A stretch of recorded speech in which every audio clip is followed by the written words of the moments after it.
Okay, welcome back to another skimboarding series video, everybody. I am Sam Price from Access Skimboards down here in the Bay of Islands, New Zealand. This video right now, while I want to keep them mainly New Zealand specific, this is probably going to be the most expandable sort of worldwide view. I'm purely expressing ideas on what I want to see as a brand and for people that I'm dealing with, but most of these points are probably going to be very relatable and very transferable to other companies. This video is, of course, about building your brand within skimboarding. Now, I'm not just talking skimboard manufacturing. Obviously, a branded skimboard is something, a completely different topic and a very big project and a very costly project. I'm talking about building your online presence or your visual brand or something along those lines, your little crew, your skim crew, whatever it may be along those lines. So building your brand. I get contacted by quite a lot of people. Mainly it's regarding sponsorships. I'm not quite sure what people want or expect to get out of a sponsorship. That's again probably another separate video for another day. I do actually have an old video called How to Get Sponsored in Skimboarding or anything. I'll try to remember to drop a link up top, but this is about building your brand and what I would like to see from my brand end if I were going to work with you or something along those lines. Now, I do have a few notes here on my phone.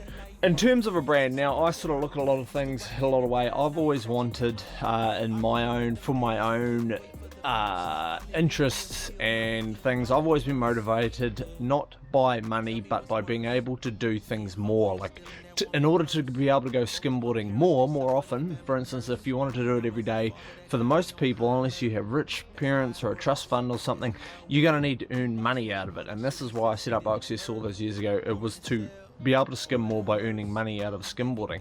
So there's probably really two parts to this of building your brand, or the little brands or crews that pop up. One is you're just purely doing it for fun. There's no real rhyme or reason behind it. You're doing it for fun. And the other is you potentially would like a career and would not know how to go about it. The year right now, of course, is 2021. Content is king, and it has never been easier to put content out than with a phone. 10 years ago you needed a video camera, you needed to go spend additional money. These days a phone is the best option for you, especially if you're on a budget or don't have high-end camera equipment.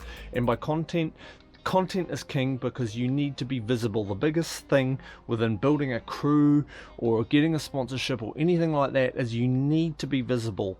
A lot of skimboarding spots are not necessarily at incredibly public beaches where you're physically visible. People are looking at you skimboard with your eyes, so you need to have an online presence, and that means not so much the best quality content, hence why a phone is fine, but you need to be consistent, and this is built up over time. This usually, for the most part, unless of course you're incredibly lucky, will take you a lot of time to build an online presence around skimboarding. You need to be consistent. One of the biggest things here for me is avoid big footage dumps. Like if you go filming all weekend, try to avoid dumping 13 little clips onto your Instagram all in one go. Spread it out over time, because what you'll find is providing content consistently is a lot more work than you think, and a few weeks downtime when you've already dumped your footage means no footage for a while. And from a brand or a sponsorship or any perspective like that, I myself like to see consistency. It means you're skimboarding consistently, it means you're giving thought about what you're doing,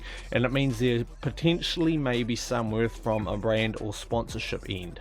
Now, to me, from how I look at crews or people wanting to get sponsored, content comes before your actual riding ability. I want to see that you're active. I don't care too much for I'm going to do it or I'm about to start or yada yada, things like that. I want proof that you're already doing it in an existing manner by yourself, basically for nothing, unless somehow you're already getting something out of it.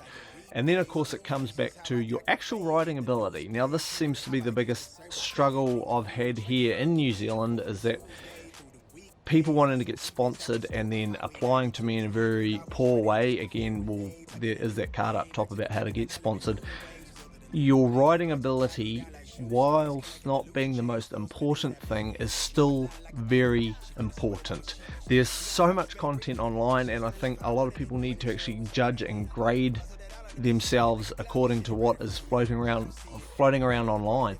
Just because you're the best friend or best person at your beach doesn't actually mean you're, you know, worthy of sponsoring, because your actual ability is not good enough. And I'm not saying you need to be a professional, I'm not saying you need to be the best bloody rider in the world, but your actual skimboarding ability needs to be of a fairly high standard. I'm talking like if you're a flatland rider, you need to be able to hit ollie-ons, you need to be able to hit rails, you need to be able to pop over things. If you're a wave rider, I want to see you out there active, and I want to see you rapping waves and doing proper tricks and having fun, and having fun and being stoked is a huge part of that as well. Here in New Zealand, we don't really have a huge variety of skim crews or things popping up. Australia seems to have a few, and the guys over there look probably the most stoked I've seen of any skimboarders, so that's great to see.